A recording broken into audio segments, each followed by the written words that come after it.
अस्सलाम वालेकुम व्यूअर्स। ਅੱਜ ਅਸੀਂ ਮੋਬਾਈਲ ਲੈ ਕੇ ਆਏ ਹਾਂ ਡਿਕੋਡ ਸਾਈਫਰ। ਇਹ ਸੈਕਿੰਡ ਹੈਂਡ ਹੈ, ਆਲਮੋਸਟ 10 ਮਹੀਨੇ ਦੀ ਗਾਰੰਟੀ ਵਿੱਚ ਹੈ ਤੇ ਇਹਦੇ ਬਾਰੇ ਅਸੀਂ ਤੁਹਾਨੂੰ ਰਿਵਿਊ ਦੇਵਾਂਗੇ। ਇਹ ਡਿਕੋਡ ਦੀ ਨਵੀਂ ਕੰਪਨੀ ਆਈ ਹੈ ਜਿਹੜੇ ਕਿ ਲੋ ਰੇਂਜ 'ਚ ਨੇ ਤੇ 8 GB ਰੈਮ ਤੇ 128 GB ਮੈਮਰੀ 'ਚ ਹੈ। ਸ਼ੇਪ ਵੀ ਚੈੱਕ ਕਰ ਸਕਦੇ ਹੋ ਤੁਸੀਂ। ਫਿਰ ਇਹਦੀ ISP LCD ਹੈ, ਤੁਹਾਨੂੰ ਚੈੱਕ ਕਰਵਾਉਣਾ। देखो रेजोल्यूशन बहुत अच्छी हैगी है।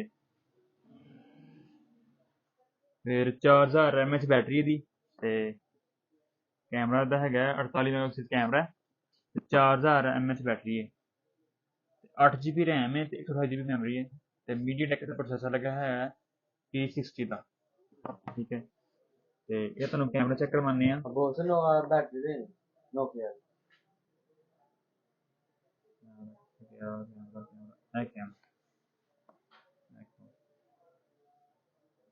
रेजोल्यूशन चेक करो जी,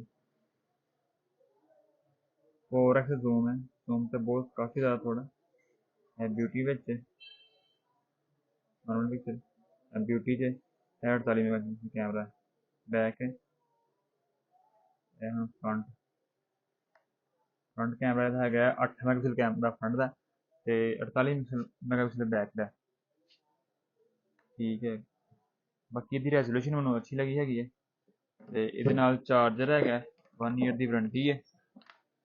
चार्जर कितने वाट का है?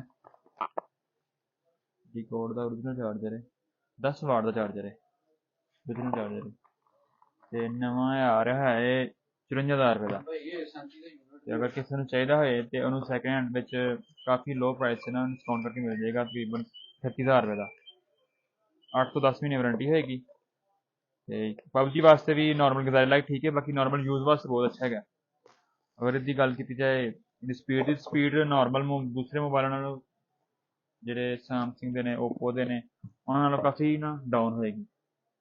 ਬਾਕੀ ਪ੍ਰਾਈਸ ਵਿੱਚ ਅੱਛਾ ਹੈਗਾ, 8 GB ਤੇ 128 GB ਵਿੱਚ ਸਪੇਸ ਰੈਮ ਅੱਛੀ ਹੈਗੀ ਹੈ, ਬੈਟਰੀ ਵੀ ਨਾਰਮਲ ਹੈ। ਬਾਕੀ ਮੁੱਕ ਮੁਕਾ ਕੇ ਗੱਲ ਇਹ ਮੁੱਕਦੀ ਹੈਗੀ ਹੈ ਕਿ ਬਸ ਲੋ ਪ੍ਰਾਈਸ ਵਾਲੇ ਜਿਨ੍ਹਾਂ ਨੂੰ ਚਾਹੀਦੇ ਹੁੰਦੇ ਨੇ ਤੇ ਲੇਕਿਨ ਉਹਨਾਂ ਨੂੰ ਮੈਮਰੀ ਜ਼ਿਆਦਾ ਚਾਹੀਦੀ ਹੁੰਦੀ ਹੈ, ਉਹਨਾਂ ਵਾਸਤੇ ਬਹੁਤ ਅੱਛਾ ਹੈਗਾ।